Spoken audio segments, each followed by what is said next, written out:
An important factor to remember is that the rules for multiplication and division of significant figures are different for addition and subtraction of significant figures. So let's look at this rule. When we add or subtract measurements, in other words, values with significant figures, the result has the same number of decimal places as the measurement with the fewest number of decimal places. In other words, our answer can only have the precision of our least precise value. So let's look at our first example here. 5.74, there are 2 places after the decimal point. 0.823, 3 places, so this value is more precise, and this value also has 3 places after the decimal point. This is our least precise value, and our answer is going to have the same precision, 2 places after the decimal point. When we add these 3 values together, this is the answer our calculator gives us. We go back and see that our least precise value has 2 places after the decimal point, and we round our answer to have 2 places after the decimal point. We'll look at our last allowable digit. 4 is less than 5, so 1 remains the same. 9.21 is the answer correctly expressed in correct sig figs. Now the same rule is going to apply for subtraction. We look at our 2 values, and again they have different precisions. Our first value has a precision to the 10th place, and our second value has a precision to the 1000th place.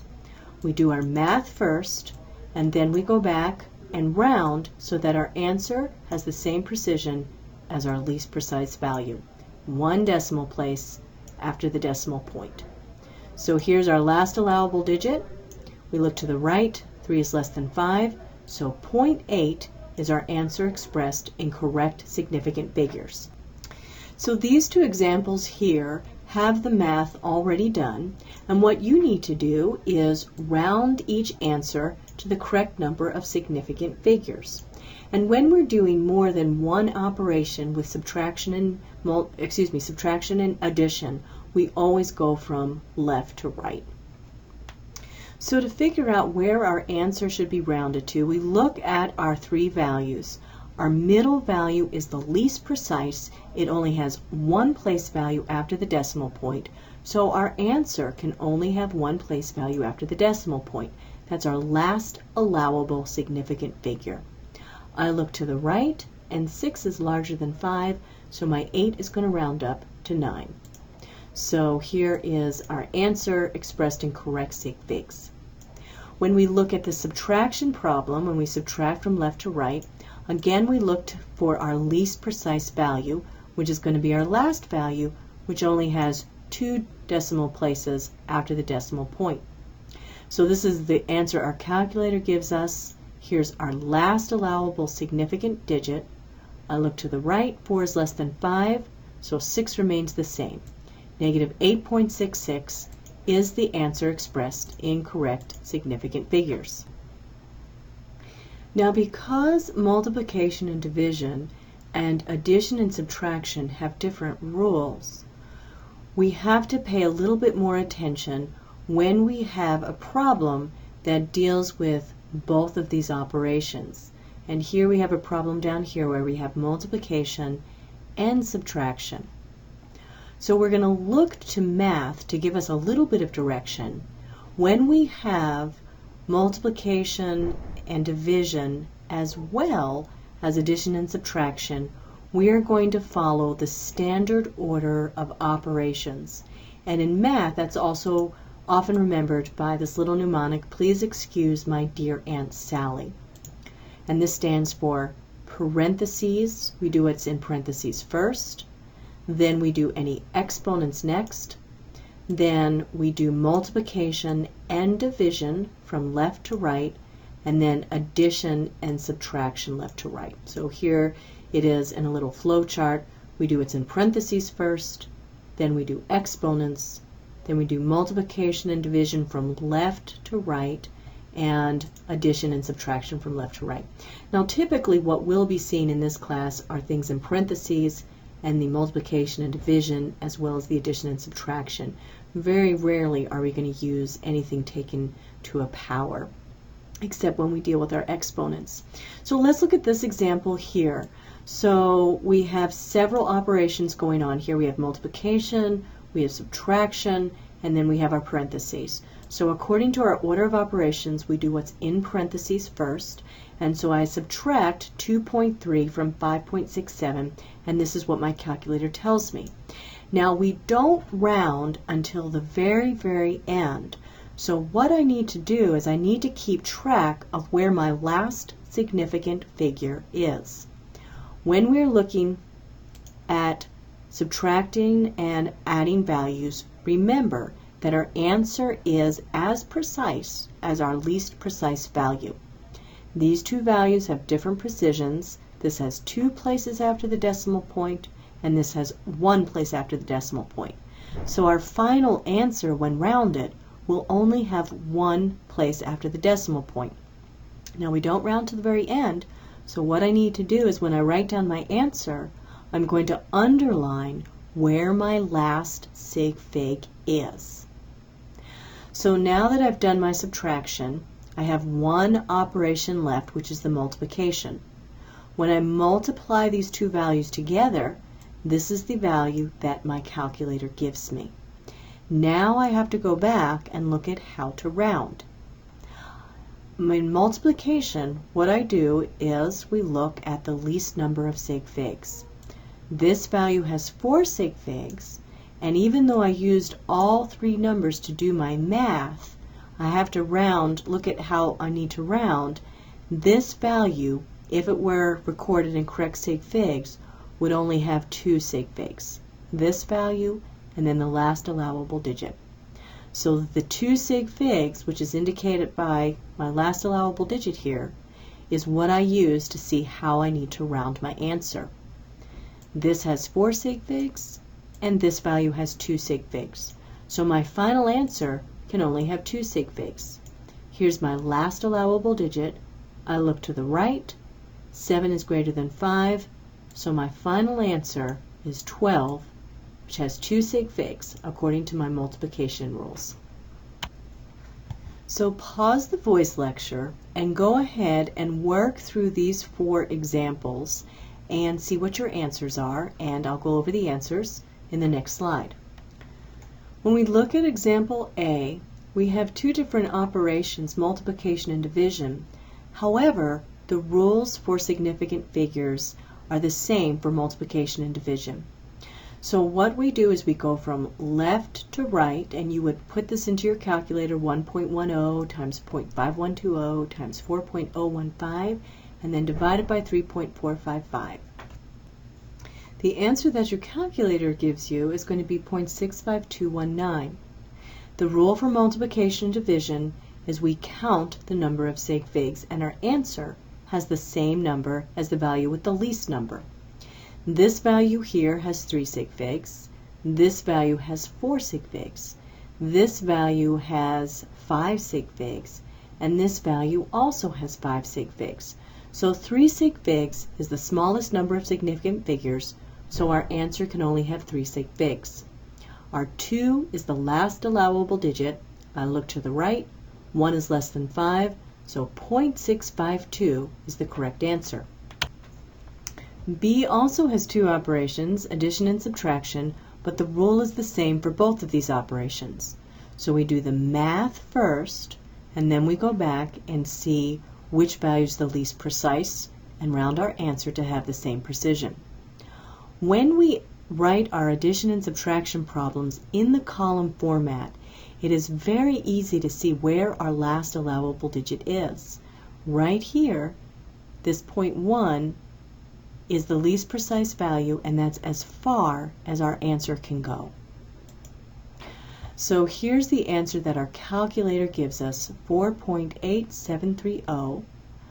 Our least precise value only has 1 place value after the decimal point, so our answer can only have 1 place value after the decimal point. 8 is our last allowable place value. I look to the right. 7 is greater than 5, so our answer rounds to 4.9. Now problem C, we're going to have to use our order of operations. We want to do what is in parentheses first, and we don't want to round, but we do want to indicate where our last allowable significant digit is going to be. These values have different precisions. Our least precise value has 2 places after the decimal point. So when we get our answer, we're going to indicate that our last significant figure is the second place value after the decimal point. After we do what's in parentheses, then we're going to do multiplication and division left to right. So when we do our subtraction here, our answer does not have a whole number part. It's 0.3455. And I'm going to underline the 4 because that's the second place value after my decimal point, which is my last allowable sig fig according to my rules for subtraction. But I write the whole number out. Then I go back and I multiply 4.562 by 3.99870. Then I divide that answer by 0.3455, and this is the answer that my calculator gives me. Now I have to go back and count sig figs. This value here, even though it was 0.3455, was only 2 sig figs because the second place value after the decimal point was my last allowable digit. So this answer here is only going to have 2 sig figs, which is clearly less than these values. My final answer can only have 2 sig figs. Here's my last allowable digit, the 2. I look to the right. That's greater than 5. So my final answer in correct sig figs is going to be 53. D is also a problem where we have to follow our order of operations. We're going to multiply these 2 values first, and then underline where our last allowable digit is, and then do our subtraction. When I multiply these 2 values together, I get 8.162. I'm going to underline the 1 because according to my rules, my answer can have as many sig figs as the value with the least number of sig figs.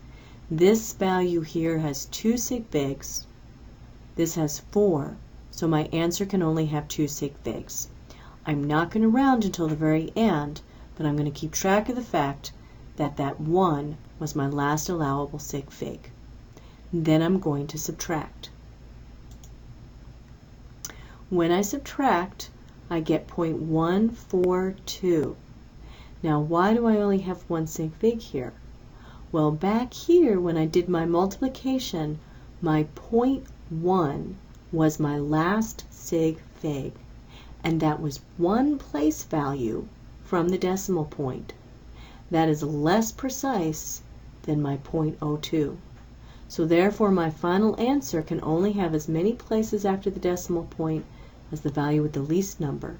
So this, when I looked at its correct sig figs, had 0.1 as its last sig fig, which is less precise than my 0.02. So I do the math. Here is my last allowable sig fig, 1 place after the decimal point. I look to the right of it. 4 is less than 5, so this stays as 0.1. As I said earlier, units are just as important as the numerical part of a measurement. The units allow us to figure out what physical property is being measured. So for example, if you see units of seconds, you know that time is being measured. Units also allow us to see how our measured value compares to a standard value. In science, having a standard is extremely important. And these standards were determined by the Bureau of International Standards, and here they are for 4 physical properties that are important in chemistry: length, mass, time, and temperature. The length standard is in terms of meters, the mass is a kilogram, time is second, and temperature is Kelvin. The mass is a little different from the other physical properties, 1, because it has a prefix kilogram, and 2, the other properties can be duplicated by scientists if they have the correct instruments. Mass, however, is determined by a hunk of metal that's held in a vault outside of Paris, and all measurements of mass are determined compared to this hunk of metal that is defined as 1 kilogram. Now, what's going to be more useful to us in chemistry are the metric units. For mass, our base unit is gram, and by base I mean there's no prefix here, such as kilogram or centigram or milligram. Gram is our base unit. Length is the same as the SI unit, meter. For volume, we're often going to use liter, and then time, seconds, and typically temperature will be in Kelvin. Sometimes we'll use it in Celsius, which is also a metric unit. Now let's look at the definition of the different physical properties that we're going to be using. Length, we know, measures a two-dimensional distance, so from one point to another. And let's look at a meter. A meter is about a yard. It's slightly longer than a yard. And in our everyday life, a meter as well as a centimeter are the units that we'll be using mostly. A centimeter is about the width of our pinky nail, and a centimeter is what we would use in metric instead of an inch. An inch is 2.54 centimeters. Here are some other conversion factors that we'll look at more detail later, but 100 centimeters is equal to 1 meter, and 1 centimeter is equal to 10 millimeters. Now, mass is the measure of the amount of matter present in an object, and here's a picture of that hunk of metal that is the standard for a kilogram. A kilogram is about 2.2 pounds. So when we're talking about masses that we would use pounds for, we use the unit of kilograms. When we're looking at units that we would use in our everyday life of ounces, we use grams. And there are 1,000 grams in 1 kilogram. And again, we'll look at these conversion factors in more detail later. I do want to point out the difference between mass and weight. In our everyday life, we use the term weight. Weight is actually a force, and that force is the force of gravity exerted by the planet that we're on. Now, since in our everyday life we're always on planet Earth, we use the term weight and mass interchangeably because they're related. The greater your mass, the greater the attraction of gravity.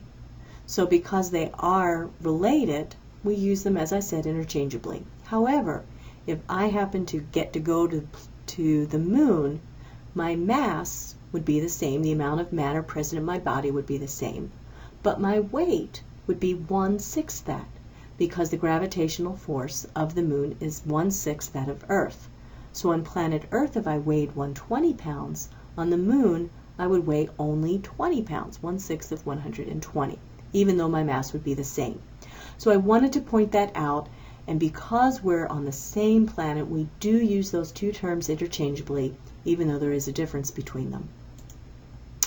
Okay, now see if you can figure out what the mass of a quarter is approximately in grams. This is kind of hard. And if you guessed 5.5, that was good. I actually guessed 2.5, but 5.5 is the correct answer. Time, we know, is a physical property that measures the duration of an event, and here is the definition of a second. It's the period of time it takes for a specified number of radiation events from a specific transition from the cesium-133. And this can be determined by scientists all around the world if they have a cesium-133 atom. This is a particular atom, and they have the apparatus that can determine how many radiation events occur. So this is defined by a physical process that can be reproduced, unlike that hunk of metal that sits in the vault outside of Paris. Now let's take a look at temperature. Temperature is the measure of average amount of kinetic energy of molecules. Now, kinetic energy is the energy of movement. So the higher the temperature, the larger the average kinetic energy, or in general, the faster molecules are moving. Now, this slide talks about heat. We're going to look at heat in a later chapter I just want to go over what the definition of temperature is. Okay, now one thing that we're going to make great use of is the fact that in the SI system as well as the metric system, which is related, we can relate the standard unit by a power of 10. Now let's look at what I mean by that. In the metric or SI system, we have specific prefixes which have specific symbols which mean specific powers of 10. So in the metric system, when we see the word mega, that is always symbolized by a capital M, and it always means 10 to the 6. When we see kilo, it's always symbolized by a lowercase k, and it means 10 to the 3rd. Deci, lowercase d, means 10 to the minus 1. Now I want to point out two things. One, whether the letter is capital or lowercase makes a big difference, so you want to be very careful about that. Milli is lowercase m, and that's 10 to the minus 3, which is less than 1, and mega, capital M, is 10 to the 6, which is a million times greater than 1. The other thing I wanted to point out is this odd little symbol right there. This is the Greek letter mu. Sometimes it's symbolized as MC. We ran out of M's, obviously, so we had to go to the Greek alphabet, and this stands for 10 to the minus 6. So you need to be very careful about these different M's because they do indicate different powers of 10. Now here in this table, it allows you to see the standard or decimal equivalent of these powers of 10, but typically we're going to be using these powers of 10. They're just easier to keep track of and easier to enter into the calculator.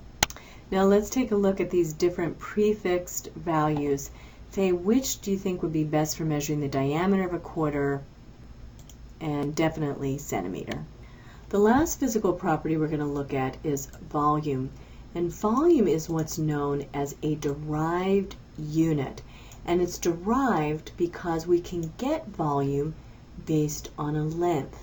And if you think about it, if you had a cube, you could actually calculate its volume, or a rectangular solid, or actually any regular solid. You can calculate its volume if you know its dimensions. So if we take a look at this cube, it's 10 centimeters on each dimension. And so to get its volume, we would multiply its length times its width times its height. So 10 times 10 times 10 would be 1,000 centimeters cubed. So the SI unit of volume is based on the meter. It's a cubic meter, which is very large, similar to a cubic yard, which is very large. But in our everyday life, the common units we're going to use are 1 centimeter cubed. We'll look at these conversion factors later. We're also going to use a liter. A liter is slightly larger than a quart, and here are two important conversion factors. 1 liter is equal to a cubic decimeter, and 1 milliliter is equal to a cubic centimeter. So these two conversion factors get us from our length cubed to our liters. Here's our length cubed to our liters. And again, this length cubed comes from being able to calculate our volume from a regular solid.